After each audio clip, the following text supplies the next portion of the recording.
Selamat datang di channel Investor Covid. Di video kali ini saya akan membahas salah satu perusahaan retail di Indonesia, yaitu saham RALS atau PT Ramayana Lestari Sentosa Tbk. Simak video pembahasan ini sampai selesai, karena kita akan membahas mulai dari profil perusahaan, struktur kepemilikan saham, harga saham, dan laporan keuangan terakhir di kuartal 1 2025, hingga valuasinya. Disclaimer dulu, video ini bukan untuk ajakan jual maupun beli suatu saham, dan data yang ditampilkan berdasarkan data terbaru pada 22 Juni 2025. Oke, yang pertama mari kita lihat profil atau kenalan dulu dengan PT Ramayana Lestari Sentosa Tbk ini, atau RALS. RALS atau Ramayana merupakan salah satu perusahaan retail yang bergerak di bidang pengelolaan departemen store dan supermarket, dengan merek Ramayana dan Robinson. Karya pertama Ramayana beroperasi pada Maret 1978, yang berarti lebih dari 47 tahun yang lalu. Ramayana melakukan IPO pada 26 Juni 1996, dan saat ini memiliki market cap sebesar 2,86 triliun. Saat ini Ramayana mengoperasikan 96 gerai, yang terdiri dari 96 departemen store dan 66 supermarket. Gerai Ramayana tersebut tersebar di seluruh wilayah Indonesia, dan mayoritasnya berada di Jabodetabek sebesar 37 gerai.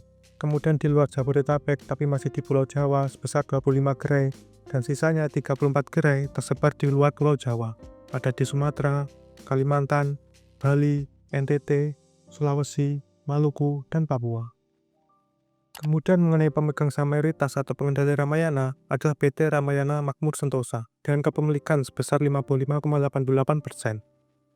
Perusahaan tersebut 99,80% dimiliki oleh Bapak Paulus Tumewu. Beliau juga menjabat sebagai komisaris utama di Ramayana, dan memiliki saham Ramayana secara langsung sebesar 3,66%.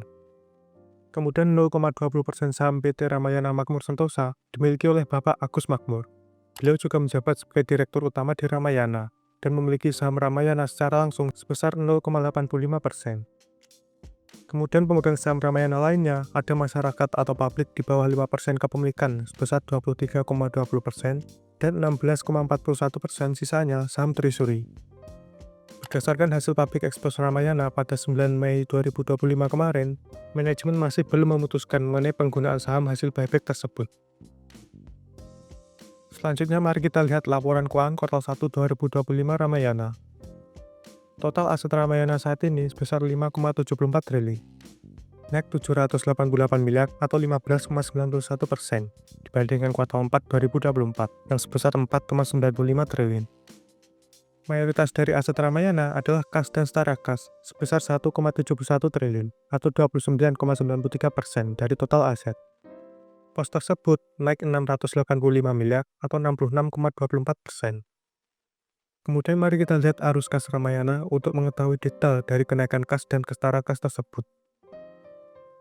Kas bersih aktivitas operasi Ramayana sebesar 855 miliar.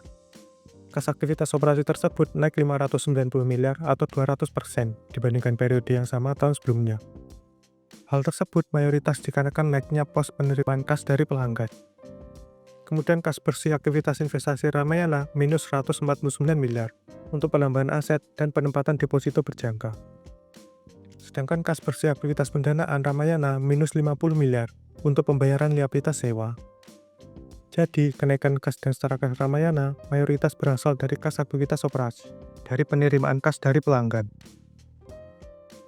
Kemudian mengenai liabilitas dan ekuitas Ramayana.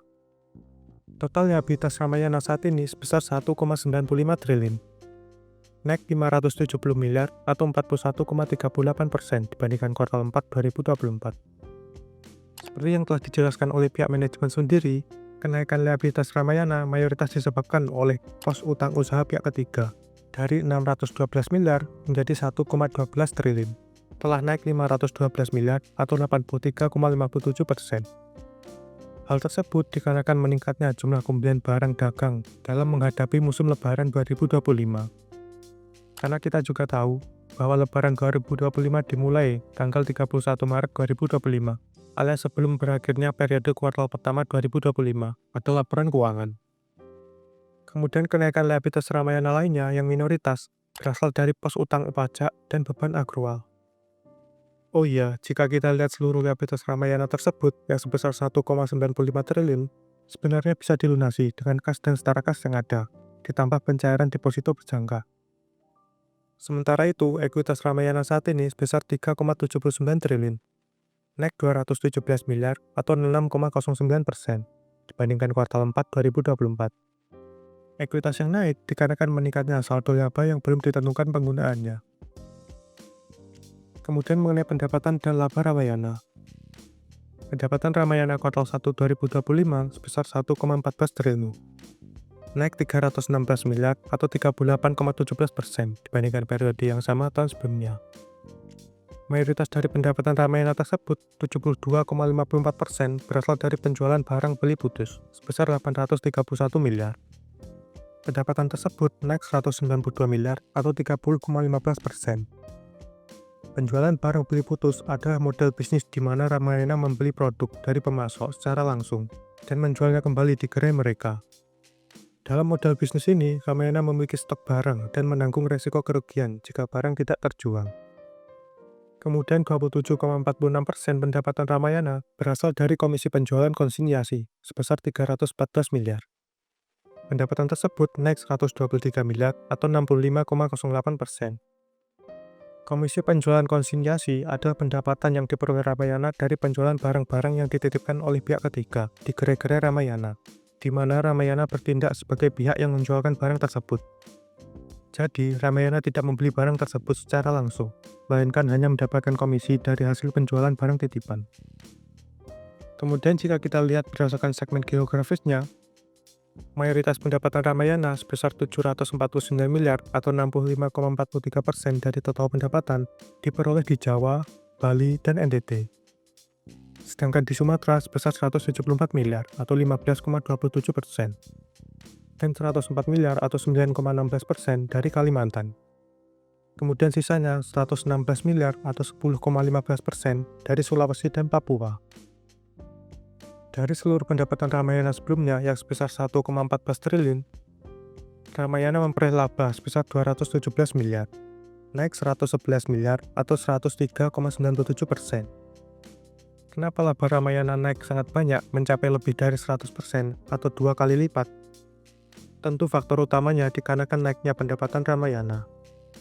Dan seperti yang telah saya jelaskan sebelumnya, dikarenakan Lebaran 2025 semakin maju sampai kuartal 1 2025, jadi kemungkinan pendapatan Ramayana yang naik dikarenakan hal tersebut.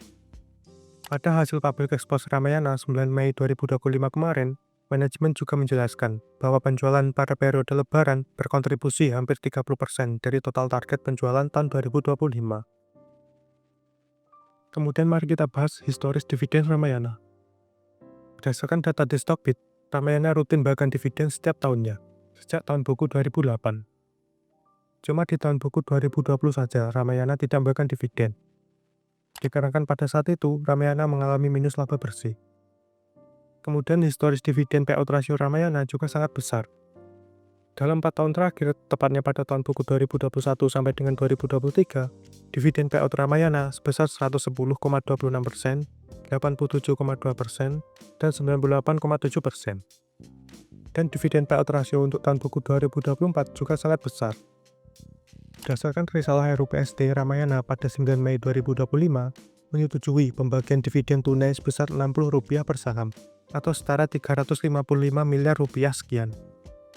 Jumlah tersebut berasal dari seluruh laba bersih Ramayana di tahun buku 2024 sebesar Rp314 miliar. Dan sisanya sebesar Rp41,82 miliar diambil dari laba ditahan.